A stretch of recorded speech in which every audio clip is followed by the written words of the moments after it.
નમસ્કાર દર્શક મિત્રો, આપણે નિહાળીશું સિટી લાઈન ન્યૂઝ ચેનલમાં આજના મુખ્ય સમાચારો. ડોક્ટર આંબેડકર ઓપન યુનિવર્સિટીના નવા મકાનનું લોકાર્પણ.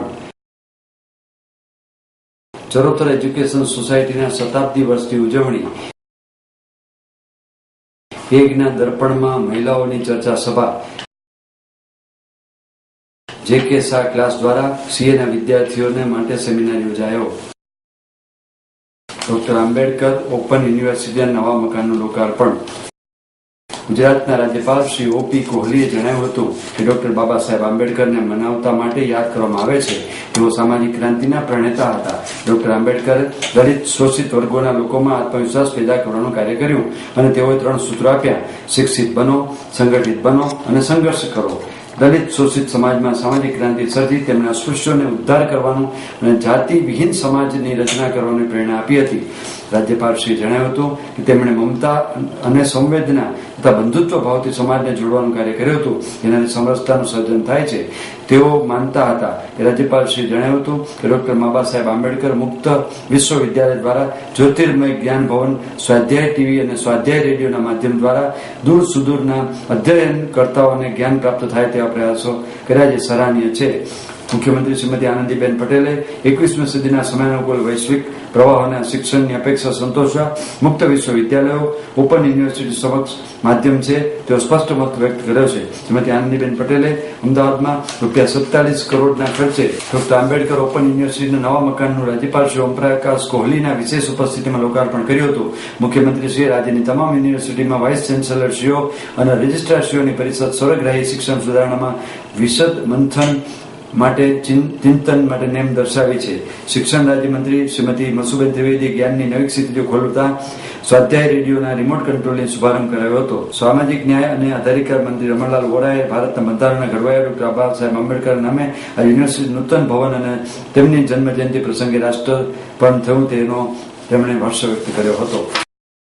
ચરોતર એજ્યુકેશન સોસાયટી શતાબ્દી વર્ષની ઉજવણી. ચરોતર એજ્યુકેશન સોસાયટી તેનું શતાબ્દી વર્ષ ખૂબ જ અનોખી રીતે ઉજવી રહ્યું છે.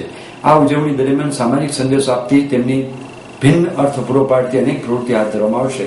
સંસ્થાના સિનિયર બોર્ડ મેમ્બર્સે જણાવ્યું હતું કે આ સંસ્થા રાજ્યની સૌથી વધુ જૂની શિક્ષણ સંસ્થાઓમાં સમાવેશ પામે છે. શતાબ્દી વર્ષની ઉજવણી સંખ્યાબંધ કાર્યક્રમ યોજવામાં આવશે. લગભગ તમામ કાર્યક્રમોનો ઉદ્દેશ્ય મૂલ્યોના પ્રસાર ઉપરાંત શૈક્ષણિક અને રમતગમતની પ્રવૃત્તિને એક વ્યાપક પ્લેટફોર્મ પૂરું પાડવાનું છે. CESના ચેરમેન શ્રી નીરવ પટેલ જણાવે છે કે આ સંસ્થા એવા સમયે શરૂ કરવામાં આવી હતી જ્યારે શિક્ષણને આ વિસ્તારમાં અન્ય નસીબદાર પ્રદેશોની તુલનામાં વિશેષ અગ્રતા આપવામાં આવતી ન હતી. 1916માં રાજવી શાસન દરમિયાન શિક્ષણની પ્રવૃત્તિ ઉપર પ્રમાણમાં વિશેષ જોક મૂકવામાં આવ્યો. 1905માં પ્રિન્સિપલનું પદ ધરાવતા મોતીભાઈ અમીને આ વિસ્તારમાં શિક્ષણ માટે ભારે જહેમત ઉઠાવી. તેમના પ્રયાસોથી આઝાદી પૂર્વેના કાળમાં શિક્ષણને એક નવો જ અર્થ પ્રાપ્ત થયો. આઝાદી પૂર્વેના સમયમાં તેમના પ્રયાસોને પરિણામે અનેક ચઢાવ ઉતાર તથા ચરોતર એજ્યુકેશન સોસાયટી ટકી રહી છે અને મૂલ્ય આધારિત શિક્ષણના સિદ્ધાંતને સાચા અર્થમાં અનુસરી રહી છે. શ્રી પટેલે જણાવ્યું કે શતાબ્દી દિવસની ઉજવણી માટે અમે શાળાના સ્ટાફના અનેક સૂચનો મેળવ્યા હતા, જેથી સ્થાપકોને ભવ્ય રીતે યાદ કરી શકાય તથા નવી પેઢીને પ્રેરણા પૂરી પાડી શકાય. અમે 100 વર્ષની ઉજવણી સંખ્યાબંધ પ્રસંગો દ્વારા ઉજવવાનું નક્કી કર્યું છે, જેની કામચલાઉ સંખ્યા 100 થશે અને તે 12 માસ દરમિયાન ઉજવાશે. આ બધી પ્રવૃત્તિઓથી સંસ્થા અને ચારુતર વિકાસ સોસાયટી સાથે સંકળાયેલા લોકોને એકબીજા સાથે નાતો મજબૂત થશે. શ્રી પટેલના જણાવ્યા મુજબ આ તમામ પ્રવૃત્તિથી મજબૂત પ્રેરણાદાયી સંદેશો પ્રાપ્ત થશે. ઉજવણીના કાર્યક્રમોને રમતગમત, શિક્ષણ, સંસ્કૃતિ, પરંપરા અને સામાજિક ક્ષેત્રોમાં વહેંચી દેવાયા છે. આ ઉદાહરણમાં પ્રવૃત્તિમાં માત્ર શાળાના વિદ્યાર્થીઓ અને સ્ટાફ નહીં, પરંતુ સમાજના તમામ વર્ગો જોડાશે. ઉદાહરણ તરીકે અન્નદાન પ્રવૃત્તિની વાત કરીએ તો આ પ્રોગ્રામ રીતે ડિઝાઇન કરાયો છે. કોર્પોરેટ સામાજિક જવાબદારી વ્યાખ્યા જ બદલાઈ શકાય. અમે આસપાસના ગામોમાં લગ્નના આયોજકોનો સંપર્ક કરી તેને વધુ પીરસીને ખોરાકનો બગાડ નહીં કરવા અને ત્યારબાદ કચરામાં ફેંકી દેતા રોકીશું. રસોડામાં વધેલો આહાર એકઠો કરીને એ જ દિવસે જરૂરિયાતમંદ લોકોને વેચવામાં આવશે અને આ માટેની વ્યવસ્થા ગોઠવી છે. તેનો અમલ થતાં સમાજને ભોજનનો બગાડ નહીં કરવાનો મજબૂત સંદેશો મળશે. સમાન પ્રકારે અને પરંપરાગત રમતો કે જે હાલમાં ટીવી અને ટેબ્સમાં યુગોમાં ભૂલાઈ ગઈ છે તેનું આયોજન કરીશું અને આ પ્રવૃત્તિને રાજ્યકક્ષાની સ્પર્ધામાં રૂપાંતરિત કરવા માંગીએ છીએ. સમાન પ્રકારે ફૂડ ફેસ્ટિવલ પણ એક અનોખો કાર્યક્રમ બની રહેશે. અમે વિવિધ વિસ્તારોના રસોઈયાઓને આમંત્રણ આપી મેળામાં આવનાર લોકો માટે વિવિધ વાનગી તૈયાર કરાવીશું. આ કારણે અધિકૃત વાનગીઓ ઉપલબ્ધ થશે. શાળાના અધિકારીગણના જણાવ્યા પ્રમાણે મહાત્મા ગાંધીજીએ આ સંસ્થાને ચરોતર બિંદુનું પદ આપ્યું હતું. આઝાદી ચળવળ દરમિયાન ચરોતર એજ્યુકેશન સોસાયટીના સક્રિય ભૂમિકા ઉલ્લેખ કરતા શ્રી કેતન ડી પટેલે વધુમાં જણાવ્યું કે આ પ્રવૃત્તિઓનો યશ શ્રી મોતીભાઈ અમીનને મળે છે. તેમના પ્રયાસોને પરિણામે જ ચરોતર વિસ્તારમાં શિક્ષણનું સ્તર સન્માનજનક કહી શકાય તે સ્તર ઊંચું લઈ જઈ શકાયું હતું. આ સંસ્થાના અધ્યક્ષ પદે શ્રી વિઠ્ઠલભાઈ ઝેડ પટેલ, શ્રી ઠક્કર બાપા, શ્રી દાદા સાહેબ માવળંકર લોકસભાના પ્રથમ સ્પીકર હતા જેવા મહાનુભાવો રહી ચૂક્યા છે. તેમણે આ વિસ્તારના શિક્ષણનો પ્રકાશ ફેલાવવા ઉપરાંત શિક્ષકો, વિદ્યાર્થીઓ અને ટ્રસ્ટીઓને આઝાદી ચળવળમાં સક્રિયપણે ભાગ લેવા પ્રેરણા આપી હતી. 1930માં જ્યારે ગાંધીજીએ દાંડીકૂચ દરમિયાન આણંદમાં પડાવ નાખ્યો ત્યારે આ ચરોતર એજ્યુકેશન સોસાયટીના મેદાનમાં 20,000થી વધુ લોકો એકઠા થયા હતા. આઝાદી ચળવળની ઝુંબેશ એટલે સબળ હતી કે અગાઉથી સ્કૂલના મેનેજમેન્ટ શૈક્ષણિક પ્રવૃત્તિ બંધ રાખી હોવાથી મોટાભાગના વિદ્યાર્થીઓ ચળવળમાં ભાગ લઈ શકે. સ્કૂલમાં વિદ્યાર્થીઓની સંખ્યા વધી છે પણ પરંપરાગત મૂલ્યો જળવાઈ રહ્યા છે. આ એક બદલાતો સમય છે અને યુવાનો સમક્ષ એક નવી દુનિયા ખુલી છે જેમાં કોમ્યુનિકેશનની પદ્ધતિઓ ખૂબ ઝડપી છે અને દુનિયાની શિક્ષણ પદ્ધતિ અંગે બહેતર સમજ પ્રાપ્ત થઈ છે. ચરોતર એજ્યુકેશન સોસાયટીમાં માનીએ છીએ કે વિદ્યાર્થીઓને મૂલ્યોનો પાયો પૂરો પાડવાથી તેઓનો વિશ્વાસ અને સામનો ભારે આત્મવિશ્વાસથી કરી શકશે. હું નીરવ પટેલ, ચરોતર એજ્યુકેશન સોસાયટીના ચેરમેન તરીકે હું આપ સૌને જણાવવા માંગુ છું કે અમારી સંસ્થા 1916માં જે શરૂ થઈ હતી એ અત્યારે 2016માં 100મા વર્ષમાં પ્રવેશ કરી રહી છે. અને આ ઐતિહાસિક અવસરે અમે વિદ્યાર્થીઓ અને સોસાયટીને કંઈક આપવા માગીએ છીએ અને એમના સંસ્કારો જે છે એનું એન્ફોર્સ કરવા માગીએ છીએ. એટલે અમે જુદા જુદા કાર્યક્રમો થકી વિદ્યાર્થીઓનું ઘડતર અને સોસાયટીમાં કોઈ મેસેજ આપવા માંગીએ છીએ. એટલે અમે જુદા જુદા પ્રોગ્રામો કલ્ચર વાઇઝ, સ્પોર્ટ્સ વાઇઝ અને જુદા જુદા પ્રોગ્રામો કરી અને આખું વર્ષ અમે 16 એપ્રિલ પછી હું એવું કહી શકું કે દરેક દિવસ અમારો દિવાળી હશે અને દરેક વાર અમારો તહેવાર હશે. એમાં અમે નેશનલ લેવલની થોડીક ઇવેન્ટ્સ છે, અમારી સ્ટેટ લેવલની છે, ડિસ્ટ્રિક્ટ લેવલની છે, લોકલ લેવલ્સની છે. એટલે એમાં નાના ભૂલકાઓથી માંડી અને સમાજનો મોટામાં મોટો બુજુર્ગ વર્ગ પણ આ ઉત્સવમાં ભાગ લઈ શકે એવી રીતના જુદા જુદા અમે કાર્યક્રમોનું આયોજન કર્યું છે. એમાં સ્પોર્ટ્સને લગતું પણ છે, શિક્ષણને લગતું પણ છે, સોસાયટીને લગતું પણ છે અને સરકારના અમુક જે ઇનિશિયેટિવ છે એ ઇનિશિયેટિવને પણ અમે પૂરું કરવાનું આખા પ્રયત્નમાં છે. ત્યારે સંસ્થા અમારી કેજીથી લઈ અને પીજી સુધીના કોર્સિસ ચલાવે છે અને અત્યારે સંસ્થાની સંખ્યા 21,400 સ્ટુડન્ટની છે. કેગના દર્પણમાં મહિલાઓની ચર્ચા સભા. ગુજરાત રાજ્યના વિકાસ મોડલના જય જયકાર વચ્ચે ગુજરાતનું બજેટ જેન્ડર બજેટ છે તેવી આહ્વાનની વચ્ચે કંટ્રોલર એન્ડ ઓડિટર જનરલનો તાજેતર અહેવાલ દીવા તળે અંધારાનો સાબિત કરે છે. તાજેતરમાં વિધાનસભામાં મુકાયેલ કેગના અહેવાલમાં મહિલાઓ વિશેની જે વિગતો બહાર આવી છે તે ચોંકાવનારી અને રાજ્ય સરકાર માટે શરમજનક છે.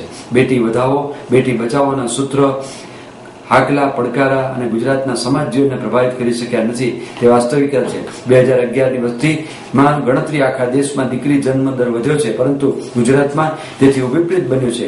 દેશમાં દર 1000 પુરુષે દીકરીનો જન્મ દર વધીને 933 થી 943 થયો જ્યારે ગુજરાતમાં 1000 પુરુષે 920 થી 919 થયો છે. દેશની સર્વોચ્ચ અદાલતના આદેશ પ્રમાણે આવા કેસોની તપાસ 6 મહિનાની અંદર પૂરી કરવાની હોય છતાં પણ રાજ્ય સરકાર PCNT એક્ટનો કડકાઈથી અમલ કરવામાં નિષ્ફળ ગઈ છે અને કેટલાય કેસો 12 વર્ષથી પેન્ડિંગ છે. ગુજરાતમાં ગર્ભનું જાતીય પરીક્ષણ કરતા 4400 સેન્ટર છે. PC અને PNT એક્ટનો ભંગ કરતા 181 કેસો છેલ્લા 15 વર્ષમાં નોંધાયા.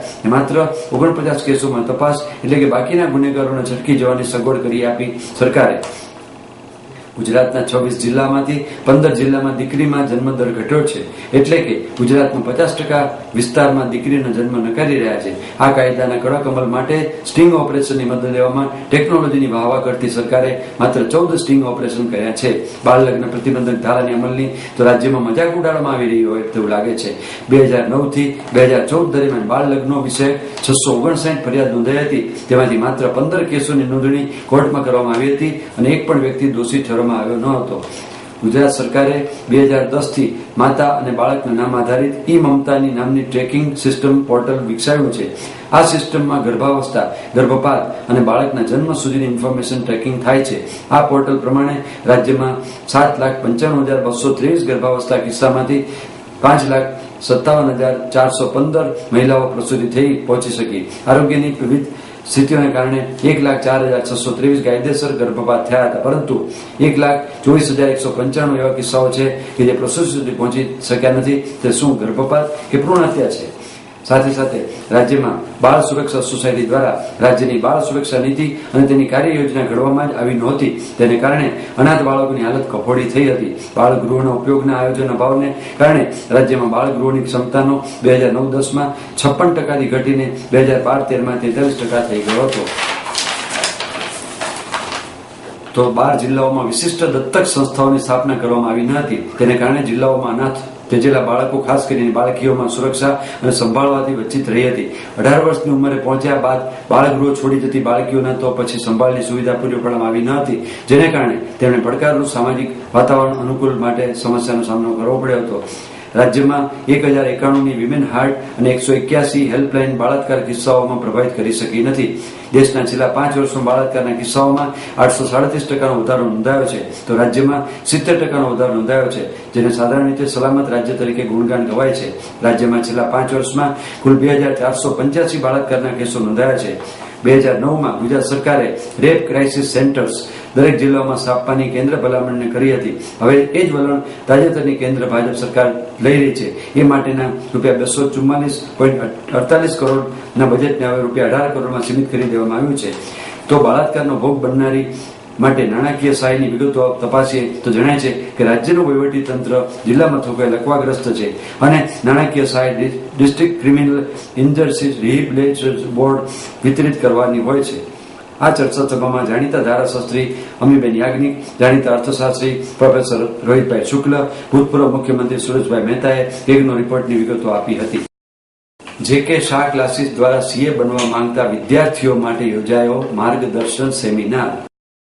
ભારતની ઝડપી બનતી અને દિવસે ને દિવસે પ્રગતિ કરતી ઇકોનોમી સાથે દેશમાં વધુને વધુ સીએની ડિમાન્ડ ઉભી થઈ છે. ત્યારે આ ડિમાન્ડને પૂરી પાડવા માટે છેલ્લા 32 વર્ષોથી કટિબદ્ધ એવી દેશની નંબર 1 સીએ કોચિંગ ઇન્સ્ટિટ્યૂટ એટલે કે જે.કે. શાહ ક્લાસીસ દ્વારા સીએ બનવા માંગતા વિદ્યાર્થીઓ માટે આજે અમદાવાદના ટાગોર હોલ ખાતે એક ખાસ ઇન્ડક્ટિંગ કમ ગાઈડન્સ સેમિનાર યોજાયો હતો, જેમાં 850થી વધુ વિદ્યાર્થીઓ અને વાલીઓ ઉપસ્થિત રહ્યા હતા.